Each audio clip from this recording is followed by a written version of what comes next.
Pattaya City Expats Club is a non-profit social organisation and our speakers are volunteers. The club as such assumes no responsibility or liability for the professional reputation of or the quality of services provided by the speaker today.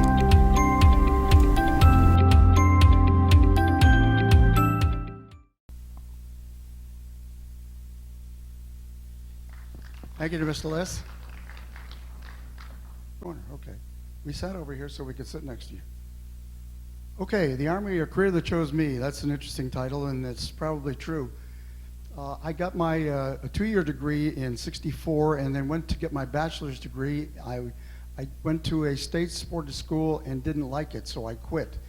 Within about 2 or 3 weeks, I had a draft notice, and it said, if you don't want to carry a gun in Vietnam, then you can go do something else. I did something else. I went and took the Warrant Officer Flight Training Test and passed, and then went to flight school and then had a career. So literally the career chose me. I didn't choose the career. So today, this is basically the outline. I'm going to talk about my career in just a few minutes. Talking about surviving flight school. There's a couple of hair-raising events. I think probably the most dangerous thing in my whole career was flight school. Now that I look back on it, interesting that you spent 2 tours in Vietnam and the most dangerous time in your whole career is actually flight school. Then I'm going to talk about a typical Vietnam day for me. I am not one of those platoon guys. If anybody's seen the movie Platoon, then you know that the Vietnam War was different in a lot of ways for different people. As a Chinook pilot, my war was a lot different than that which was portrayed in the movie Platoon.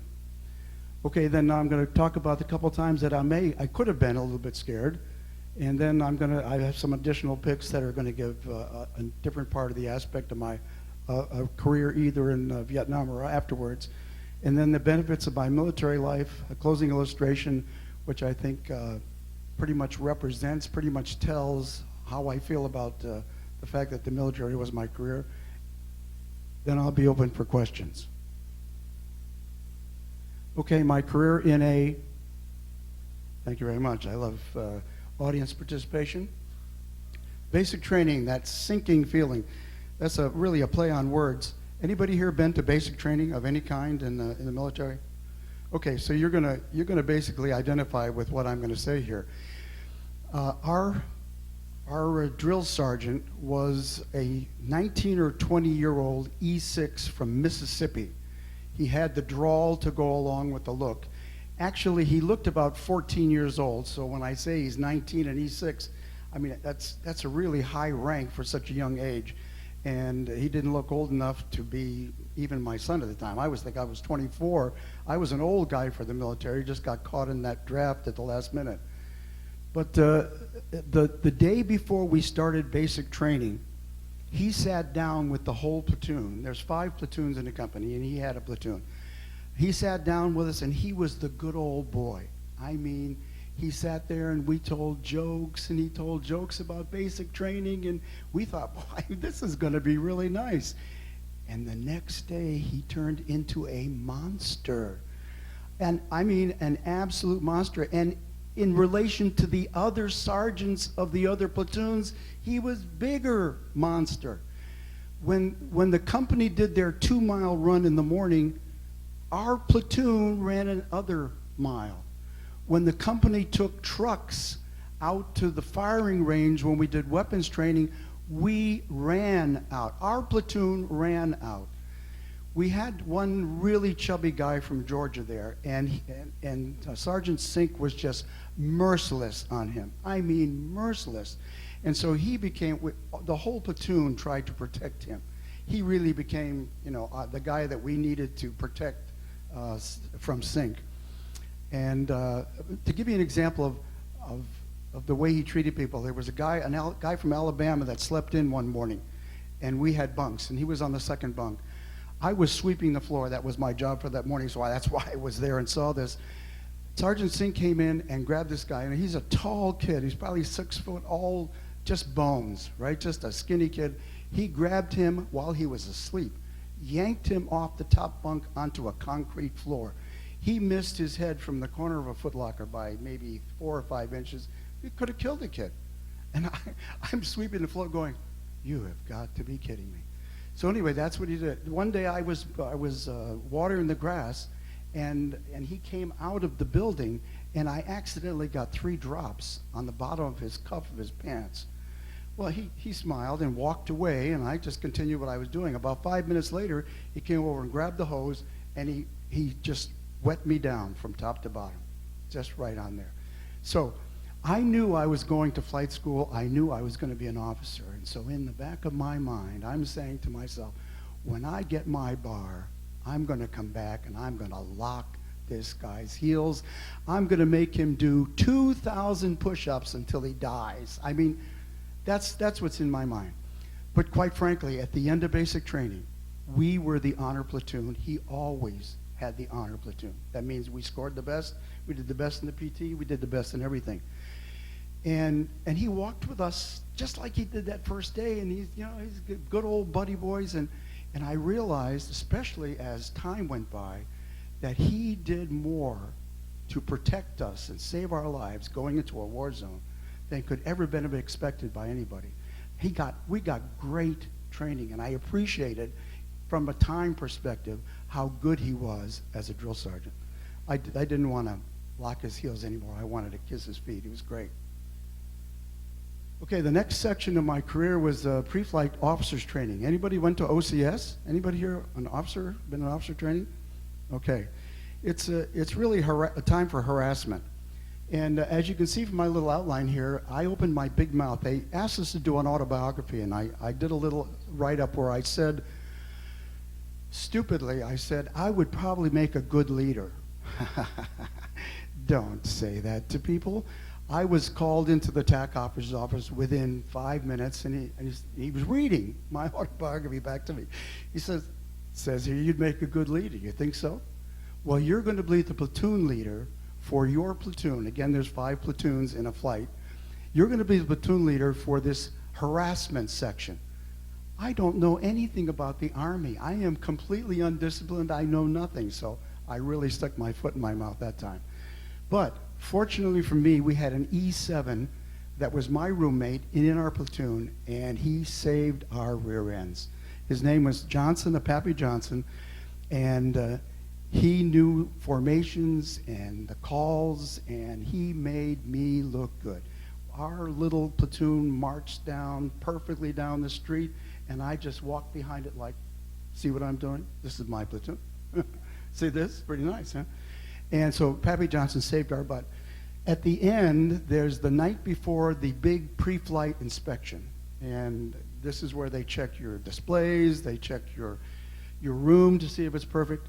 We actually, Johnson had us take a can of wax and light it on fire until it all melted, and we threw it on our floors. We had concrete floors, and we buffed these things. You could literally, it looked like the floors were made out of glass. They were just absolutely magnificent. So anyway, everything was good. The problem is, the last day, the TAC officers came up and harassed us. There was a little short guy that had a swagger stick. Boy, I tell you, we wanted to kill him. I mean, he's a little tiny guy, and he's coming up, and they braced us against the wall, and they're just yelling and screaming at us. And he's got this swagger stick, like this. Well, finally, we knew we had a lot of work to do to get ready for this inspection. So finally, I'm looking across the hall at the guys that are braced on that side looking at me, and I'm going, we need to take these guys out. So we did. We just broke, and we took this short guy, and we threw him in the shower and turned it on. My TAC officer named Levy was wise enough to get out of town, and he ran down the stairs. We were on the 3rd floor. He ran down the stairs, and I and a group of guys chased him downstairs. He got in his car, we surrounded the car, and we started rocking the car back and forth. Initially, he looked like, don't do this. This is very bad. And he looked at me because guess what? I'm the platoon leader, right? And I'm the leader of the gang. So he looked at me, and I just went like this to the guys, and we stopped doing it. And he started his car, and he drove off, and I know there was a little smile on him because what we had done is exactly what the goal of OCS was to develop an esprit de corps, a cohesion that makes the unit into one. And both Sergeant Sink and these guys made themselves into antagonists so that we could be joined together as a unit. So it was absolutely brilliant training for both the sections. Anyway, the result is our platoon out of the 5 was the only one to pass the inspection. Okay, all the other, out of the 5 platoon leaders, I was the only one not to be replaced. And again, I give all the credit to who? Pappy Johnson, because he was an E7 with lots of previous experience, and he saved our little rear ends. Okay, just to run through, I'm using the aircraft that I flew to sort of go quickly through my whole 26-year career. The aircraft in the upper left-hand corner is a TH-55. It's a very small aircraft with 2-seater, a four-cylinder piston engine, and it was connected to the rotor system through 6 fan belts. We called them rubber bands. So we flew a rubber-banded aircraft. That was the phase 1 and phase 2. The middle aircraft on the top was what we used for instrument training, and then everybody that got out of flight school flew UH-1s because they were going to go to Vietnam, and that was the standard helicopter in Vietnam. There were 12,000 helicopters in Vietnam, and a majority of them were UH-1s. Okay, so everybody got qualified in UH-1s before they left flight school. If you were high enough ranking, and if the courses were available, you got advanced aircraft training right out of flight school. I think I graduated number 2 in my class, so I got to get a Chinook transition. The Chinook became the main aircraft that I flew the rest of my career. I flew a tour in Vietnam. I got a Dear John letter, so I had no reason to really come back to the States. I did a 30-day leave. I went back for a second tour. Now, the second tour, I was in a combined unit where there's different aircraft all in one unit. Rather than all a Chinook unit or a Huey unit or whatever, there were different kinds of aircraft in one unit. We had 8 Chinooks in our unit. To give you an idea how things had changed from my first tour, I had more time. There was 12 Chinook pilots. I had more time than the other 11 Chinook pilots combined. Okay, so even though we weren't authorized an instructor, what I did for the next, well, I think my second tour lasted about 8 months. What I did for the rest of the time was I flew with all these guys to teach them what they needed to know to survive in Vietnam. But, and so that led to, they sent me to the instructor pilot's course. I spent 3 years at Fort Campbell flying Chinooks and being an instructor and the supply officer, as it turned out. I had a 3-year tour after that in Germany, where we had a very unique situation. We had 1 Chinook, and we actually wrote our names on the aircraft because there was only 2 pilots and 1 flight engineer. What a great assignment. Well, after that scam, after we scammed the Army out of that situation for a couple of years, they took the aircraft away with us because we never did what the mission was intended to do. We just flew around and had a good time with the aircraft is what we did. But that was a nice part of the tour. I got out of the military to go to school in Dallas for 4 years, and for 4 years I flew with the reserves. I flew Chinooks out of Grand Prairie, Texas. Then I moved to Kansas, where I was transitioned into this wonderful aircraft on the lower right here called the Sky Crane, the best helicopter I've ever flown and probably one of the best helicopters ever made. After 2 years in the reserve guard, I actually, a position opened up at the schoolhouse. The National Guard schoolhouse was up at Fort Indian Town Gap, Pennsylvania. So I moved up there as the primary instructor for teaching people how to fly sky cranes. I also got to teach instructors, and that was probably the most fun and probably the pinnacle of my career, is to teach instructors. I wrote all the materials and everything. So that was my 20 years. They actually got all the aircraft out of the system in 1990, right when the Gulf War was going on. I was sent to Fort Rucker for about a year, came back to Indian Town Gap, flew Chinooks for the remainder, and finished my flying career, my military career, in 1995. Surviving flight school. When I think back on flight school, it is amazing that we survived. There are 2 events that I'm going to talk about, although I could have talked about a lot more. The one on the left is called the Mile High Club. Now, for some of you, a Mile High Club means something far different than what I'm going to be talking about, right? And for those of you who are laughing, you know what that is already, so I'm not even going to mention what it is. But for a Chinook pilot, or for a helicopter pilot, flying at 6,000 feet, that's a big deal, right? Because most of our flying is done at 1,000 feet or less. If you see a helicopter in New York City, it's never going to be up there where the big boys are. You're always going to be flying low level, 1,000 foot or less, always. That's what you're going to be. So for us, flying to that altitude was really cool. So we had, during phase 2, where they allowed us what they called supervised solo. You can see already that this is a roadmap to disaster, right? Supervised solo. I don't know how many hours we got in the aircraft already, maybe 20. And they're going to release us to go out west of Fort Worth. I mean, for those of you who know Fort Worth area, anything west of Fort Worth is just desert. I mean, it's just wide open spaces. That was our training area. And they released us. We went out to a stage field, and your instructor said, this is what I want you to practice for the next hour and a half. Okay, so you got in the aircraft as solo, and you went out and did it. It was also authorized for you to take another student that wasn't flying that particular period, and he could deadhead in the aircraft. So I took another guy named Carter from Connecticut in my aircraft. And we had already worked this out the night before. And we were going to go join the Mile High Club. So we took off from the stage field and went out a ways, and we started climbing. And the day was just like you see up there, the big clouds with big holes up there that looked very inviting and very easy to get to. Well, as I passed 5,000 feet, climbing at the massive speed of 40 knots, I realized that the clouds are going this way, and I'm going that way. So if I continue to fly, I'm going to go right into the cloud. And I was smart enough to know you can't fly in the clouds if you don't know how to fly an instrument. So I allowed the helicopter to turn into the hole. Well, I could feel that the helicopter wanted to go that way. So as I allowed the helicopter to turn, it started spinning like a top. I mean, just like that. And with my vast amount of experience and time in the aircraft, I jammed full left pedal, and the aircraft came to a stop just as the cloud was coming over the top of the aircraft. I lowered it and got out of the cloud. I think the anecdote here is, first of all, we did make the Mile High Club. We made 6,000 feet. We were directly over the main helipad, which we were not supposed to fly over.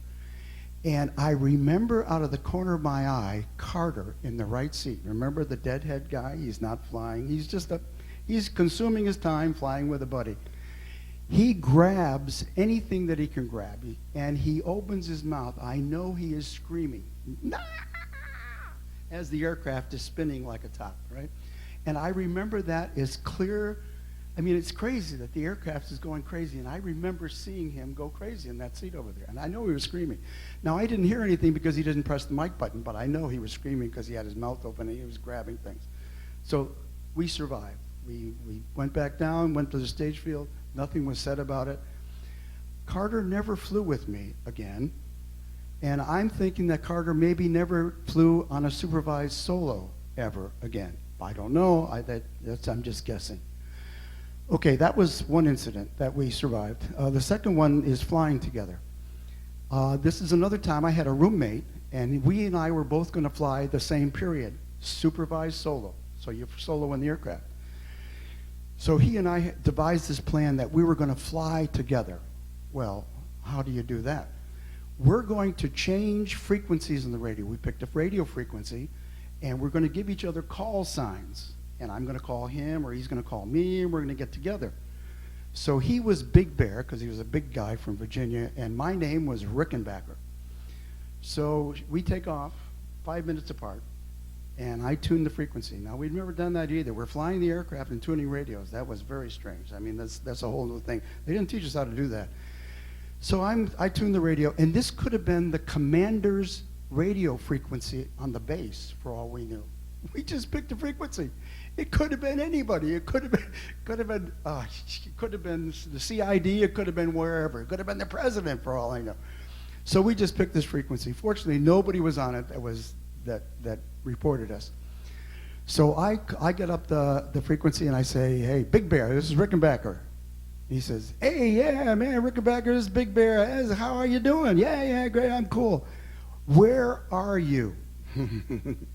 Part of our lack of pre-flight planning was to make an arrangement to meet somewhere. And when you're flying in an area the size of West Texas and you haven't made any pre-arrangements as to where you're going to be, he said, I don't know where I am. And I said, I don't know where I am either. So the next thing he says to me is, I see a train in front of me. It's going away from me. And I look on the horizon, I see a train coming toward me. And I say, hey, man, that's pretty cool. You follow the train, I'll go toward it, and we'll run into each other. Isn't that an interesting comment about making? We're going to run into each other. Well, being the good little students that we were exactly at the altitude we were supposed to be. I forget what it was. And I'm looking, guess where we're both looking? We're not looking for each other. We're looking at the train. So I'm looking down at the train, and I see, again, out of the corner of my eye, whoosh. And I think, that's got to be the other helicopter. Sure enough, that was, he said, is that you? I said, yeah, that's me. That's you? Yeah. So, I mean, here we almost had a mid-air collision. We talked on a frequency we weren't supposed to, and then we spent the rest of the hour doing formation flying, which we were not qualified or authorized to do. It was, surviving flight school was really quite extraordinary. Typical Vietnam day. When I first got to country, everybody wanted to fly with me because I'm the new guy. So they flew me, the maximum limit for a pilot was 100 hours for the month. They flew me 120 hours in the first 20 days. Okay, so I flew a lot. A typical day, you went down to operations to see if you were flying. If you were flying, you hooked up with your other aircraft commander in this case, and your flight crew, and you went out and pre-flighted the aircraft. You went to a place like the scene over on the right, which made some kind of a staging area where all the loads that you're going to carry for the day have already been rigged. And then you do what you see in the lower left-hand picture here. Guys stand on top of the load and put a donut on the bottom of the hook. Now the hook's in the middle of the aircraft, so we the pilots can't see them. And the flight engineer becomes your eyes because he's looking through that little square hole in the bottom. You can't really see it very well from here, but it's right in here. There's a hole, and he can see the load, and he calls you to it. I have the load in sight, continue forward 10, down 3, left 2, and he gives you those 3 direction commands until you're right over the load is hooked, you're clear to come out, blah, blah, blah. You do that for a load, and then you take it to a place like the one in the upper left-hand corner, which was up in I-Corps, where we were in the Da Nang area. There's a lot of mountains up there, and all the supplier support bases were in the mountains. So you fly up there, and you flew, if maybe 2 or 3 aircraft assigned to the same mission, and you just flew, and we got to be really good at moving 10, 12,000 pound loads over and over again from the staging area to the top. That's what we did. Maybe if you were actually flying that day, you flew between 8 and 11 hours a day. You sometimes hot refueled, where the aircraft stays running and they're putting fuel in while you're running. And then we go back to the staging area, or back to the home base, and shut the aircraft down, did a post-flight, and went back, took a shower, and then we either go eat at the mess hall, or we go to the club in the evening where we would listen to Filipino bands and have our 50-cent lobster tails. It was a tough day. Actually, it was really fun to fly like that. It was really fun to be so good at what you were doing. It was great. Okay, so that was a typical day. It was not, again, I say, this is not a platoon day. This is the life of a Chinook pilot in Vietnam. We're a rear area asset. We go to the forward area only to bring supplies and come back.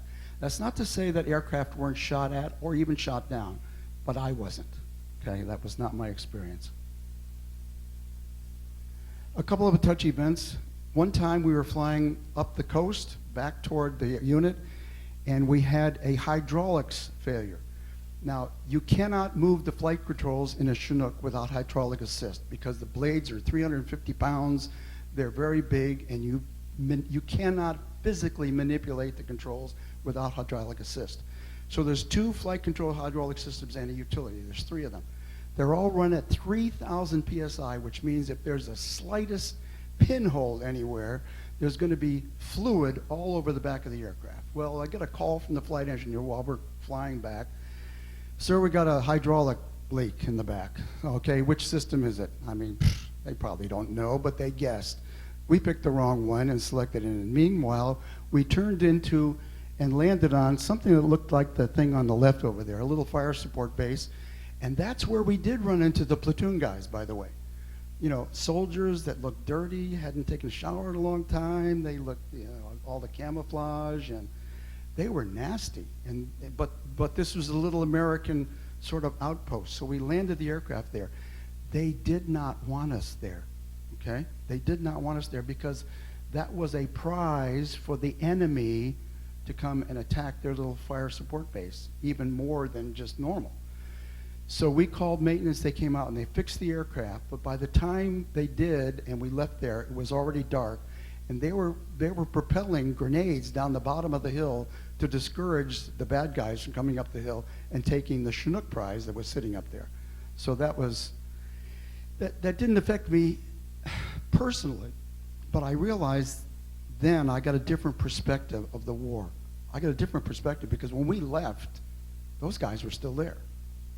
When we left, those guys are still there. Okay, the other one on the right, we all lived in hooches that were probably built by the people that lived in them. While our unit went temporary duty up to Phu north of Da Nang to support a Ho Chi Minh Trail cutoff, lots of supplies are going down through Laos and through Cambodia to South Vietnam where the fighting was. We needed to cut off the supply route. So the American mission was to provide air support for the Vietnamese, which were doing the fighting, trying to stop the supplies coming down from China down that Ho Chi Minh Trail. Okay, while I was gone, TDY, my hooch back in Chu Lai was being used as a come-and-go center. People transitioning into the unit stayed overnight, and they came up to the unit. People leaving the unit after their 1 year of service came back through, and they stayed overnight and en route somewhere else.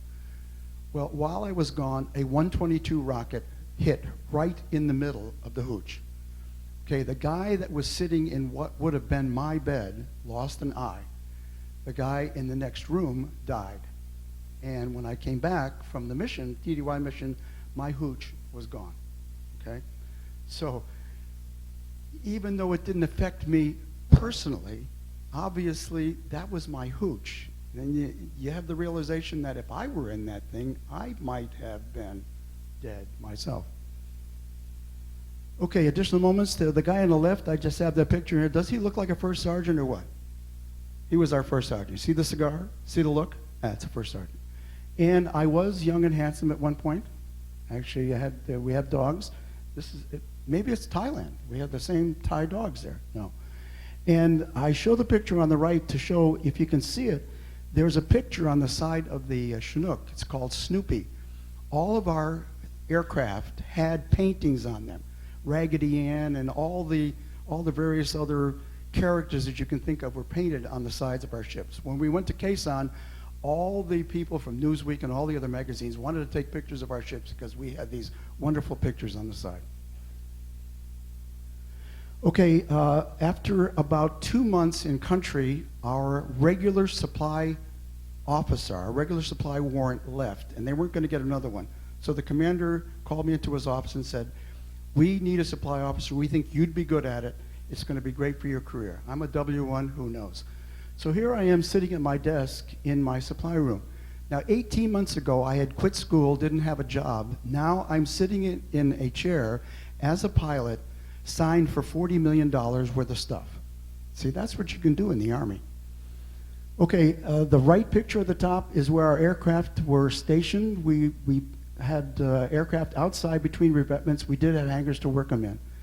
Because we were in I-Corps with a lot of mountains, that lower left-hand picture, I did this kind of approach more than once.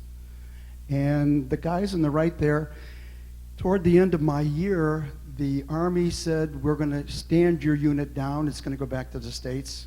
So all the supply people had to stay. Everybody else left, and the only people left were the supply people. And this is you can see that I'm pretty tired there, and that's, I think it's I think that was the armorer, a guy named Felix is feeding me. But we all worked very hard to turn junk in for the unit. I think I learned here that the Army is very wasteful. There was a list of four different levels of whether you kept stuff or threw it. The number 1 level was the most important stuff. Number 2, you kept also. Anything lower than that, you threw it away. I went to the turn-in point, and they accepted $24 beat-up field desks that they sent back to Fort Campbell. And I had a $50,000 ultrasonic cleaner. They said, "Oop, it's not on the list, throw it away." Went on a truck, went out to the dump. Unbelievable. I could almost cry thinking about all the money we spent. And just as an indicator of how much money is spent in something like this, I flew about 650 combat hours in Vietnam. If I had the fuel available that my Chinook burned during that 650 hours, if I had it available for my own personal use, I could drive a car from age 16 to 65, 20,000 miles a year. That's just my Chinook, my one Chinook that I flew for the 650 hours. Remember, there were 12,000 helicopters in Vietnam. That doesn't include fixed wing, it doesn't include all the parts, it doesn't include everybody that was there, it doesn't include the Navy, the Air Force, or nothing. Think about that. I burned enough fuel in the aircraft that I flew to drive 16 to 65, 20,000 miles a year. It's just crazy to me. Okay, what else am I going to... Okay, this is a then and now picture. The one on the left, guy's name is Bob Vestal. He was my supply clerk. This is at a Vietnam unit reunion about 4 or 5 years ago. That's Bob Vestal on my right, and the maintenance officer, probably one of the best officers I've ever met, turned 3 flyable into 12 flyable probably in a couple of months period. Wonderful guy. Okay, other career highlights. While we were in Germany, while we had that one ship thing in Germany, I got to fly the United States Army parachute team for the reenactment of the Normandy invasion. While I was there, we took a lot of paratroopers up to 15,000 feet so they could jump off the back of a Chinook, which is a nice platform to jump from. But while I was there, I met this lady, and I found out that she was part of the French underground that smuggled downed Allied pilots back to England during the war. So obviously she's been around a while. So I gave her a smack. This picture was put in Stars and Stripes and made the front page. But it was really a delight to meet them. We stayed with a wonderful French family. They became good friends of ours. We still communicate with them. Okay, on the right, it's not a very good shot from here, but it's a beautiful picture. That's a sky crane. We're doing water bucket operations, and we're on a 2-week drill in Wyoming. And I think I'm flying everybody because I've got to check everybody out. I was the instructor. I had to check everybody out in water bucket operations. So the artillery, we're shooting artillery, starting fires, and we put them out. Seemed like a strange way, but it's part of the training operation. But that's really a prize-winning picture. I love the silhouette, too, of the other one on the water. Those are other career highlights. Okay, my first home. The reason I have this here is for most people who are lifers that are going to be in for the military, you don't normally buy a home until the last assignment of your career because you don't know where you're going to be.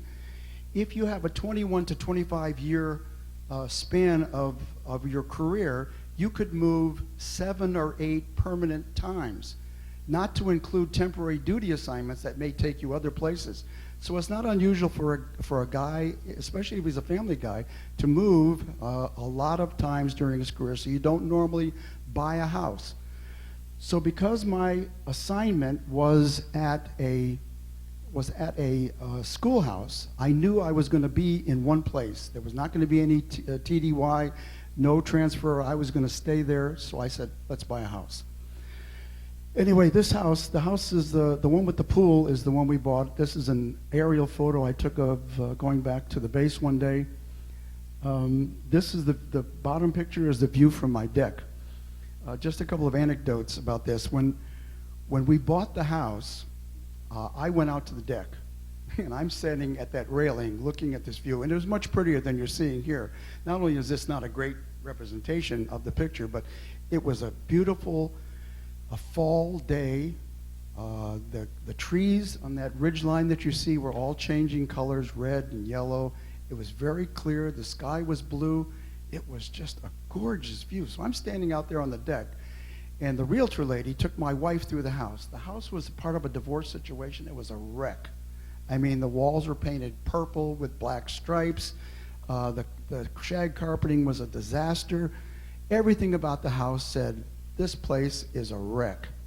So my wife comes out to me when I'm sitting at the railing, standing at the railing, and she says, Roger, the house is a mess. I said, hey, I've seen what I want. Burn the house. We'll build another one. I mean, that's the way I felt about it. Look, a house like this to even be available for sale was extraordinary. Now, you see the right side of the lower picture here? That's a fairway on the golf course. Any golfers here? Okay, one of the worst things you want to do on a fairway is have a downhill lie to an elevated green, right? Why? What are you going to do? In order to get the ball, mentally, in order to get the ball up, you lift this shoulder, and what do you do with the ball? You top the ball, and you knock it right into the water. It goes right into the pond. My sons and I went out one night, and we pulled out 280 golf balls out of that little pond right there because people put them in there. I used to sit out on my deck and watch guys hit from one side of the green to the other side of the green to the other side of the green. I mean, we'd laugh. My neighbor and I used to come and have laughing parties watching these guys play golf. I saw guys take golf clubs and bang them over their knees and throw them away right there on this hole, right below our deck. It was extraordinary. Anyway, that's it. I got a blank there. What do you think this house cost in 1985? Anybody got a guess? Numbers? Oh, that's pretty low. No, not quite that low. It cost $52,000. $52,000. We gave her a low ball price. She wanted 60. We only had the weekend to do this because we came up and talked to the people at the training center, and we just looked at some houses. We were going to put a bid on if we could. If not, then we would have come back later. We put a bid on this house on Friday at 52. She wanted 60. We figured we'd lowball her. She'd counter. By Sunday afternoon, we had a house. We came back out. We couldn't believe it. This is like heaven out here. This is the most unbelievable place. Okay, when we sold the house, it looked like this. After an $800 paint job, this paint job was crazy. The guy came around and said, I'll paint your house for $800. I said, what? I said, what are you talking about? He said, yeah, I'll paint your house for $800. We went to church one morning, right? We left about maybe 9 o'clock. Came back after lunch, about 1 o'clock in the afternoon, the whole house was painted. If you notice from the other picture, it was a dark, ugly, brownish, burnt red color. And it was very faded. It looked awful. When we came back, we had a brand new house. $800. Couldn't believe it. So we sold it a few years later when we moved. Okay, military career benefits. A fathering experience. I was raised without a dad. My dad left my mom when I was 2 months old. And I never met him till I was 21. Actually, he sent me a plane ticket. So even though dads are not influential in your life, they're influential in your life. What did I do with my life? I became a pilot. So I was raised without a father, undisciplined. The Army provided that discipline necessary, that orderliness, that neatness, that required careful regulation of your life. I never had that. And so the Army provided it. The first few days of basic training, I was so miserable, I thought I was going to die. And then I began to realize, if I obey the rules, I know what the outcome is. I control what goes on here. All I got to do is do what's right. And so the Army became like a father to me. It was a wonderful experience. Okay, despite the fact that I was drafted, it was a proud experience to wear my country's uniform, to salute the flag, to be part of military ceremonies. I taught at a military academy one year after I retired, and those kids just looked at you and all the ribbons and the overseas stripes and everything, and they thought you hung the moon. It was nice to wear the uniform. I was proud to do it, even though that was never my intention at the beginning of my career. I got to fly. Flying is one of the most highly favored jobs. If you look at favorable ratings on jobs, flying is right up there with them.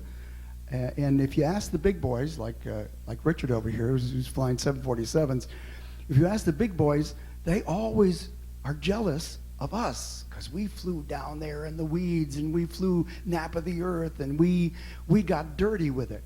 And every time we fly 2 hours, that's the whole period. And when they flew, they fly from Hong Kong to wherever, and they're flying 10 or 11, they're logging 10 or 11 hours at a time. And we fly 2 hours and we have to refuel again.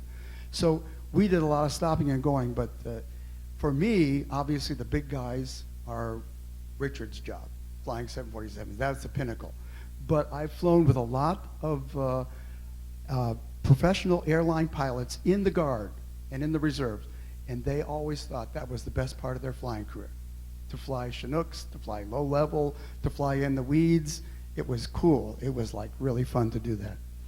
Okay, and teaching, I think teaching was probably the thing that I really appreciated the most. When I got to the schoolhouse flying sky cranes, and I took a guy who was a pilot, but had never flown a sky crane, and in 25 hours, he was a qualified crane pilot.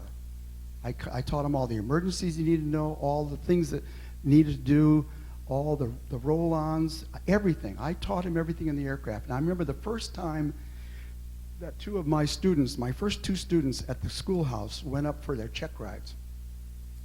And the SIP, actually he was a DES guy, he gave him the check rides. And I remember him walking across the flight line, and I was like a nervous father, wondering if my students were going to pass. I mean, and really, that's a reflection on your training as well as how they did in the scenario. So I remember him walking by and him doing this. And I thought, wow, that's cool. And I went on later to become the standardization for the whole, standardization pilot for the whole system. Got to teach instructors. That's the best part. When you can play the dumb student and let him try to figure out what the heck you're doing to upset the aircraft. The only problem with doing that, and this is the real tricky part, you have to let the aircraft get into situations that are not normal to see if he will recover the aircraft by himself. But you can't let the aircraft get into such abnormal situations that you yourself can't recover the aircraft. That's a real fine line. I'm going to exceed the parameters here, but I'm not going to exceed the parameters that I can't recover the aircraft from. So that was a real highlight of my career, to teach instructors to be instructors in the aircraft. Travel, needless to say, I would never have gone to Asia, I would never have gone to Europe. Most Americans probably don't travel very far. If you travel 10 hours in the United States, you know where you are? In the United States. You travel 10 hours in Europe, you've probably gone through 5 different countries with 5 different languages. So travel, the military obligated me to travel, which I find one of the wonderful benefits of having been in the military, because they pay for everything. I mean, they pay for my trip. The first trip out to the West Coast en route to Vietnam, I flew in a brand new 747, in the kind that had open areas where you could walk around with a drink and go to the window, and if you remember those days, that was amazing. And the aircraft landed with nobody on the flight controls. I mean, travel, it was really amazing.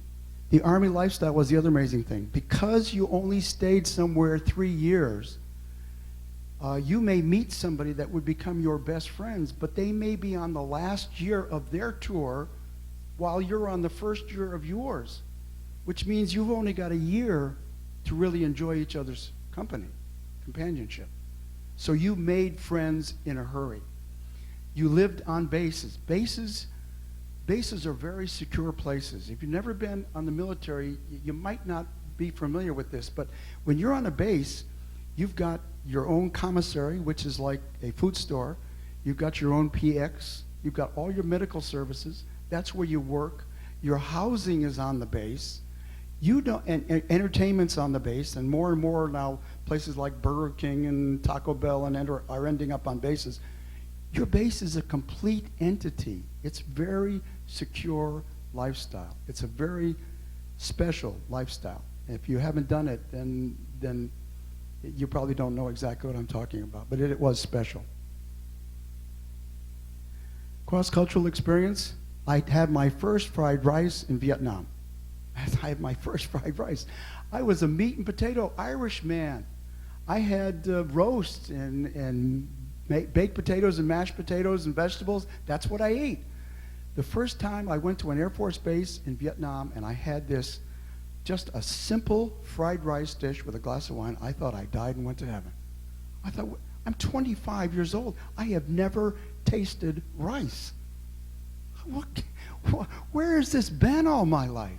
I never would have known if the Army hadn't sent me there. And the history, when we were stationed in Germany, I mean, the places we went to England and saw the crown jewels. We went to southern Bavaria. We went to Rothenburg, which is an old Romanesque city that's like walking through a history book. We spent Bethlehem. We spent Christmas Eve in Bethlehem. I mean, it was a whole amazing cross-cultural experience. We lived in a relatively new community called Frankenthal, just outside of Mannheim, where I was stationed. That community was well over 400 years old at the same time my country, the United States, was celebrating its 200th birthday. Talk about history, talk about cultural experience, and learning the language. I learned enough German to be able to order food and not starve, so I learned a little bit. Excellent retirement plan. I retired at 51. Despite the fact that I took 6 years off of active duty, I retired at 51, which means if I didn't take the 6 years off, I could have retired at 45. And if I had gone in earlier, like a lot of guys went in at 18, 19, 20 years old, I went in 24. I could have retired at 40 or 41. The retirement plan is, if you retire with 20 years, you get 50% of your base pay for the rest of your life. For every 2.5 years past that, for every year past your retirement date, you get another 2.5%. So you go another 4 years, you get 10% more than the 50%. So I retired with 21.5 active duty years, 26 for pay purposes because they include your reserve time in registering your pay. I have a medical care. Up to the time I was 65, the medical care was anywhere I wanted to go. Once I joined Medicare, which is Part B of Medicare, it's a part of the plan in the United States. Once I joined that, I got what was called Tricare for life. No matter what, I am never going to be out more than $3,000 for medical concern, whether I've got cancer, no matter what it is, I have the rest of my life. That's a benefit. That's an important benefit, part of the package. I have an ID card. I have saved upwards of $1,000 on some cruises because I got a military rate. You can do a lot of things with your military ID card. Plus, you're retired, and you can do something else. How many guys can retire at 41 years old and they have another second whole career? So it's a wonderful retirement package. I closed with this illustration. We were on a training mission flying a sky crane at night. That black thing up there is supposed to be a starlit sky, so if you can't see the stars, imagine them. It was a cold Canadian front night in Pennsylvania. We were flying to Hagerstown, Maryland to do an instrument landing system approach. The student had just finished the approach. He did a missed approach. I took the controls from him. As we were going out, whoever tracked the aircraft, it was so smooth, the air was smooth, and all we saw was this vast array of stars above us. I thought it was just amazing. So I keyed the mic, and I said to him, "Can you believe they're paying us to do this?" And I think that sums up my attitude toward the whole concept of being in the military. It also is reflected in Solomon's comment in Ecclesiastes, where he says, the goal is that each of them may eat and drink and find satisfaction in all their toil. This is the gift of God. And I feel strongly that God has gifted me with a wonderful career in the military. So, any questions?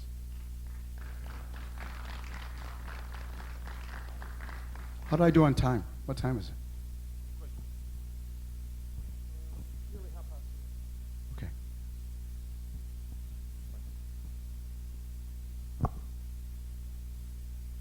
Thanks very much. Very interesting. I enjoyed it. I have a question concerning where did the names Chinook and Huey originate from? All the Army helicopters are named after Indian tribes. Okay, the UH-1 is actually called the Iroquois, and a Chinook is an Indian tribe as well. So each aircraft system has I think the 58 is called a Kiowa. So each aircraft has an Indian name. Good question. Yeah, I'd like to thank you for that experience. You brought back memories. I signed on for 22 years in the Royal Navy, and the training was exactly like you said. Yeah. They hammered me, you know. Yeah. I was out of control when I joined, but I was a better person when I came out. That's it. And, That's exactly. He brought back all that training, and that one particular guy, he got picked on, and after that, he formed a team within. Oh, absolutely. Oh, and by the way, that's exactly what they were doing. The fat guy from the training, the basic training, he passed his PT test. We were all cheering for him. It really didn't make any difference to any of us. We passed the PT test, but we wanted Mr. Georgia to pass, and he did. And we were all elated, absolutely elated. The question I was going to ask you, sorry, you said that crane was one of the best helicopters. What weight could it pick up? If we were down on fuel, we could probably lift 25 to 30,000 pounds. In the military, that was called the heavy lift helicopter. The Chinook was called a medium lift helicopter. The Chinook could lift maybe up to 15,000 pounds, but a sky crane up to 25, almost 30 if it were empty. A little thing about the sky crane. I used to do a demonstration for my students when we were at the end of the time when we were low on fuel. Excuse me. I wanted to show them they had two 9,000 horsepower engines above them and a whole lot of lift capability. So we were out in the training area, and there's nobody out there. It was nowhere, not near anything. And I said, now hold on to your hat. And I would pull almost full power. This aircraft leapt off the ground. You know those pictures that you see looking down from a rocket when it blasts off and everything's dropping away? Well, that's the way it felt. And you actually feel your skin dropping. And, you know, we went to 3,000 or 4,000 feet in seconds. As a matter of fact, before the F-18, the sky crane held the record as the fastest aircraft to 10,000 feet. Before the F-18, no aircraft in the world beat the sky crane to 10,000 feet. That's how much power you had in the aircraft. Lift a lot. I'm sorry, Roger, I don't have a question. I Okay. just really wanted to acknowledge you for giving a truly wonderful talk. Thank you. And especially for stepping up to the plate, because tomorrow is Remembrance Day. This is when this talk was supposed to happen. And we always try to have a speaker relevant to Remembrance Day and to thank people for their service. And of course, all the people like the British Legion, they're all up in Kanchanaburi at the Hellfire Pass, etc., Right. doing That's where they would be their doing. acknowledgement. So deep thanks for stepping up to the plate. You're welcome. And it was to me, it was a fascinating and wonderful talk. Thank you. Thank you very much. Okay, thanks, guys. See ya.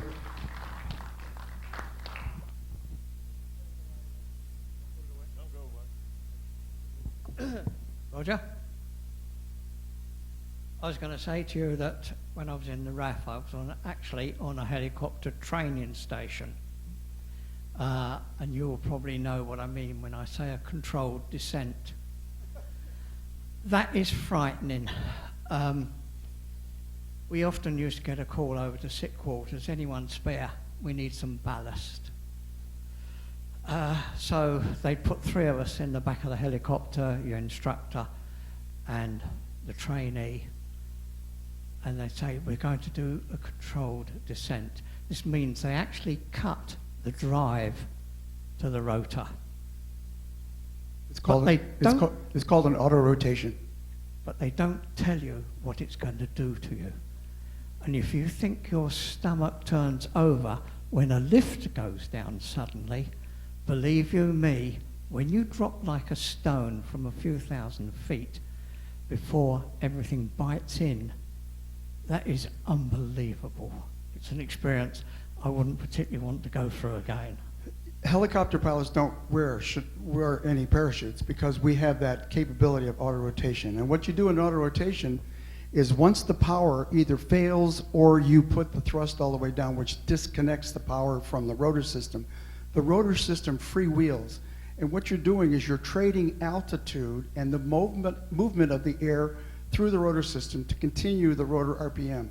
As you get to the bottom, you decelerate the aircraft and you pull pitch in again, which takes all this momentum built up in the rotor and gives you a cushion, a forceful cushion of air just before you get to the ground. So technically, you should be able to land, and we did it with the UH-1s. It was a wonderful aircraft to do auto rotations in. The instructors and we pilots, we became good enough. We challenged each other as to where we were going to land the aircraft, power off, where we were going to land the aircraft on the runway. How close could we get to this line?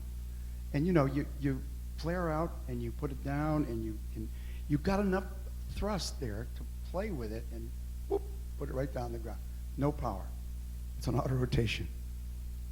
No, thank you, Roger, for a good talk, and not a question, but a couple of comments.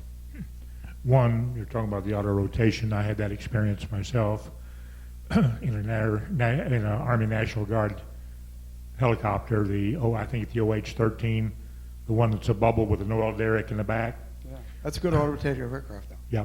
Yeah, but my going into the Air Force, when we got off the plane in San Antonio, Texas, to go to Lackland, there's a bunch of us.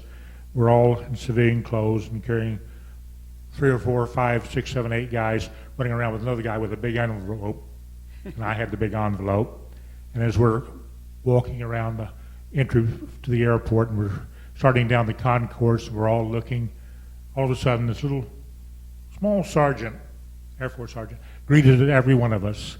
"Shut up and get against the wall," was our welcoming talk. And then we went on to basic training, which in the Air Force was considerably less aggravating than you might have in the Army. But I do share one experience with you. You were a platoon leader in the Air Force. They were called dormitory chiefs, and I had the honor of that position. Wasn't that wonderful? Yeah. Being responsible for 50 guys, yes. Another question from a young lady. She wants to know if she can be a helicopter pilot too. Hey, I could make a comment about some women pilots, if you want me to do that. Tell him you drove a tank. That's a wonderful idea. I've always wanted to drive a tank, but no, I haven't. However, I do have military. Okay, I have military in my family, but that's not what I'm going to ask you. Roger, I know you. You are a man of deep faith. Did you, during your Army experience, especially your active service, did you ever feel there was any conflict between what you were doing and how you wanted to live your life? Well, I know where you're going with that. Let me relate another incident, an aviation incident. In Germany, when I wasn't flying our little one Chinook, which was not that often, we had the opportunity to fly generals around in UH-1 aircraft that were VIP equipped with special whatevers. We had just dropped a general off, and we were low leveling. I wasn't the aircraft commander because obviously I was a Chinook guy. And we were low-leveling past the village of Frankenstein, if you can believe that. And I turned to talk to the pilot in command, and he put the thrust down, just like you had mentioned. Boom. And we came straight out of our seats, and his face turned ashen. I mean, just like somebody pulled the plug out here, and all the thing came out. And I said, what happened? He said, did you see them? I said, no, I didn't see them. And the flight engineer said, I saw them. I said, what are you talking about? The wires. Did you see the wires? I didn't see any wires. And the aircraft's still flying. My impression is if you hit wires, you're dead in the valley because it flips the aircraft upside down and down you go. We were already flying low level. I mean, we're not more than a couple hundred feet above the ground. We were definitely not where we were supposed to be. So anyway, I took the flight. I said, you don't look like very well. Let me take the flight controls. And we flew 15 minutes out of our way to do a radio check. Landed, and we saw the rotor system had a cut in it, and the edge of the blade had a cut toward the rotor system, and the things that control the movement of the blades, the push-pull tubes, had been wrapped with the thing, and they were bent. These are straight rods, and they were all bent, almost to a 45-degree angle. We realized then, I think we hit the wires. So anyway, while we're post-flighting, somebody comes running out to the aircraft and says, the safety officer wants to talk to you right now. Oh, okay. So we go in, and he says, what have you guys been doing? And he's looking at me. I said, I'm not the aircraft commander, it's him. And so he said, you guys broke 3 wires in the valley, and they fell down to the side and started fires. And since I thought, well, if we had struck the wires, we would be dead. So obviously we didn't strike the wires, so we never stopped to look. We just continued to go on. Anyway, later in the week, the safety officer showed us the cables. He had a sample of the cable. We broke 3/4-inch steel-wrapped cables. We broke 3 of them, and that was before they had cutters on the UH-1. I was a relatively recent believer, and I carried my Bible to operations every day, and I got the usual harassment for doing it. Where's the Bible thumper? After that incident, the scuttlebutt around operations was, if you got a tough mission, you put Fox and Myers on it. I'll tell you what, they may come back. Roger, one more. Roger, one more question. More question. I'm sorry. Sorry. My question is very short. Were there women pilots in the U.S. Army? At that time, probably now, there are many, might be not many, but there are women. When you talk about wingmen, you're talking about 2 pilots in 1 aircraft, or you're talking about 2 aircraft together? No, I mean women pilots. Were there women pilots in? Oh, women. Women, Oh, yeah. I have flown. I flew with a woman pilot in Germany, and I mean, I hate to say this, but she was useless, and she was a captain. While we were flying that day, she was making $400 flight pay, and I was getting $100. Anyway, I said, "You want to fly? What do you want to do? You want to fly or you want to navigate?" She said, "I want to fly." I said, "Okay, we'll fly." So we're going along, and I said, we're supposed to be flying this heading. And she kept wandering away. I said, "Fly this heading." "Oh, yeah. Okay, fly this heading." All right. After about 15 or 20 minutes of that, I said, look, let me fly the aircraft. You navigate. She had no clue where we were. She had no clue what she was looking for in navigation. She was the worst pilot, and she was getting 4 times the flight pay I was in the same aircraft. That made me angry. Praise God for President Reagan. He equalized the flight pay for everybody but flying. However, to balance that off, I had a sky crane lady from Nevada, a girl pilot, and flying the sky crane hydraulics off, man, I tell you, that's tough. You got to be a bear to control that aircraft, and she did. She was one of the best pilots I had ever trained. So, you know, it has nothing to do with women or men. It has to do with who the person is. But I've flown some of the bad ones, and I've flown some good ones. Yes, we do have women pilots. Okay, Roger, thank you for your talk, and we'd like to present you with that certificate of appreciation.